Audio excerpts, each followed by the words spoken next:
Hello and welcome to another pre-concert talk for the Victoria Symphony's virtual season. I'm Bob Fraser, the orchestra's resident bass trombonist, and we have a very interesting program airing on April 1st entitled Le Chevalier de Saint-Georges. Now this title, which literally means the Knight of St. George, was the title given to the central composer on this program. Now if you got the concert announcement from the Victoria Symphony mail out or the website, you saw this picture, this portrait. This is Joseph Bologne, the Chevalier de Saint-Georges. He was born in 1745 and he died in 1799, so basically second half of the 18th century. Now to compare, Mozart lived within the exact same time, and the French Revolution, of course, happened during his lifetime. Bologne, and from here on in I'm going to call him Saint-Georges, which is what most reference articles call him. He has got to be one of the most fascinating composers I've had occasion to research for one of my pre-concert talks. I couldn't help but think as I was reading about him, they really have to make a movie or a miniseries about this guy. In fact, I did a massive search of IMDb just to make sure that they already hadn't. And then I found an article in Variety magazine that said that a biopic is in the works, which made me quite excited. This is a movie you will definitely want to see. Saint-Georges was born on the island of Basse-Terre. Now that's in the Caribbean. It's one of the islands that forms the archipelago of Guadeloupe, which at the time was a very lucrative plantation colony of France. His father was Georges Bologne, who was a wealthy plantation owner, and his mother, Nanon, she was only known by that one name, she was Bologne's wife's Senegalese African slave. Now, despite being of mixed race, and despite being an illegitimate child, Saint-Georges had the advantage of being born into wealth, and his father gave him his name as well. So his father owned up to being his father. In 1753, Saint-Georges was enrolled first in a boarding school, and then later as a teenager in one of the most prestigious schools in France, the Royal Polytechnique Academy, where he learned both the art of fencing and the art of horsemanship. Now he became somewhat of a sensation, well not somewhat, a very big sensation in the art of fencing before he was out of his teens. He would compete in a number of exhibition matches with famous fencers, and he was described as one of the best swordsmen in all of Europe. If that wasn't enough, he was also described as a very graceful dancer, kind of a heartthrob. He moved in royal circles. Marie Antoinette was a regular at his concerts, and he traveled very widely. He earned his title, Chevalier, as a gendarme in the King's Royal Guard, but he eventually found his way to fight on the revolutionary side, mainly because, at least in theory, they were all for equal rights for all, including people of color. Unfortunately, that didn't work out well for Saint-Georges. He ended up spending 18 months in prison during Robespierre's famous Reign of Terror, if you remember your history of the French Revolution. They naturally mistrusted artists who had strong royal and aristocratic connections. He also allied himself with groups that fought for the freedom of people of color, and in his travels, he wound up in England for a while, where he ended up in a very curious fencing exhibition match with a French diplomat and a spy named the Chevalier de Saint-Georges. And there is a painting of this event, which now hangs in Buckingham Palace of all places, and I'll show you this. It's a very curious painting. And again, every time I did research on this guy, he just turned up all of these fascinating characters. The Chevalier de Saint-Georges makes this whole movie thing even more interesting. She was born Charles Geneviève Louis Auguste André Timothée Déon de Beaumont. That's a rather long name. And you'll notice in this painting, she's in women's clothing. Now she could be described today, as by today's standards of gender identity, as a transgendered woman. She passed herself off as both a man and a woman during her lifetime, which came in handy as she worked as a spy for the French. And she lived out the latter part of her life as a woman, which is why I've chosen to refer to her as a she. So you can see my research took lots of fascinating turns like this. And this is only the non-musical side of his life. As all of this wasn't enough, somewhere along the way, Saint-Georges learned how to compose and how to play the violin. Now, we don't know where he got his musical education from, but the very first mention of him musically are compositions dedicated to him by two prominent musicians, the French composer François-Joseph Gossec and the Italian violinist and composer Antonio Lolli. So some suspect that Lolli was his violin teacher and Gossec his composition teacher.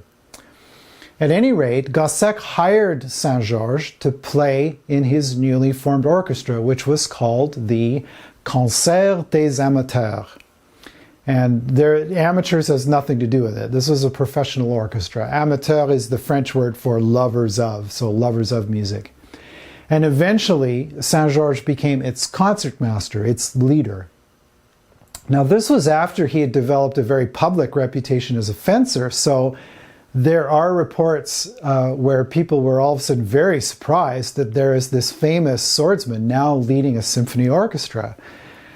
Now, in this program, we're performing works by Saint-Georges and Haydn and Mozart. And there is a connection with all three of these composers, which is also very interesting.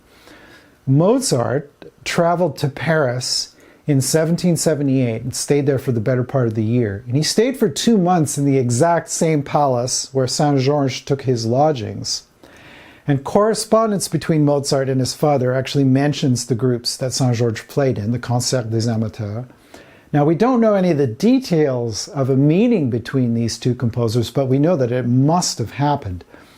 At the time, French composers like Saint-Georges were writing pieces called Sinfonia Concertante. Now, that's basically a concerto for two soloists, but the two soloists are also a major part of the whole orchestra. So it's a throwback to a Baroque form called the Concerto Grosso. And it's a precursor to the double and triple concertos you hear later, like the one that we just performed a few weeks ago by Beethoven. Now, interestingly enough, the first piece that Mozart wrote when he returned after his Paris stay was a Sinfonia Concertante for violin and viola. It's one of his more famous pieces. In fact, Victoria's Symphony just performed it a few years ago. Kenji Fusei, our principal violist, and Tori Lindsay, our principal second violin, were the soloists. Now, in my research for this video, I came across an article by a violinist and a musicologist named Gabriel Banat, who was an expert in Saint-Georges' music. He did most of the research into his life, more than anyone in the last century. Anyway, Banat noticed that there were some marked similarities between one of Saint-Georges' earlier violin concerti and Mozart's later Sinfonia Concertante. And I found the passages.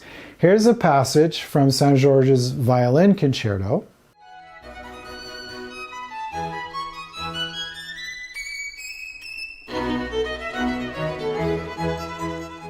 Now here's a similar passage from Mozart's famous Sinfonia Concertante that I just mentioned, written right after he got back from meeting Saint-Georges in Paris.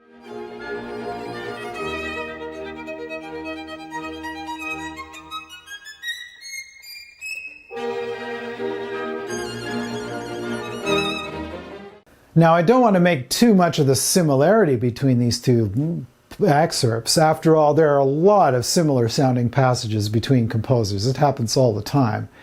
But the telling thing about this one is that massive shift, and I circled it in one of the excerpts, from the extreme high register all the way to a very low note. Now, apparently Mozart didn't make this kind of a move in his writing until this piece. One of the reasons I bring this up is because writers about classical music have often called Saint-Georges the Black Mozart, or Le Mozart Noir. And I really think that's an offside term. There's nothing wrong with comparing the works of two contemporaries as peers, but to call Saint-Georges the Black Mozart does two things. One, it subsumes him into Mozart's identity, that somehow he was aspiring to be like Mozart, which was absolutely not the case. They were peers and contemporaries and nothing more. And second, it assumes the superiority of one composer over all the others. And that's usually the white male composer. I don't normally preach on these talks, but I'm going to make a real personal plea that we really need to stop talking about composers of color or female composers in this way. So, end of sermon.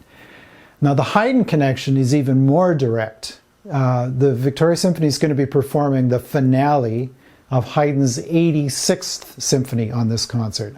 Now, this was commissioned by the Concert de la Loge Olympique, which was the successor orchestra to the Concert des Amateurs. Now, both of these groups were led by Saint-Georges. So he was a concertmaster for the premiere of this symphony. I'm not going to play you any excerpts for you of the actual music on this program. I'm going to leave that for you to enjoy. It's a wonderful, wonderful program. And a special shout out goes to a work that's not listed on the website program for this concert. The orchestra is going to play the rondo from one of Saint-Georges' Symphonia Concertante, this one in E-flat, and it features our two concertmasters, Terry Tam and Christy Myers, in an absolutely charming duet. It's not quite a fencing match between concertmasters, but so that's it for this talk.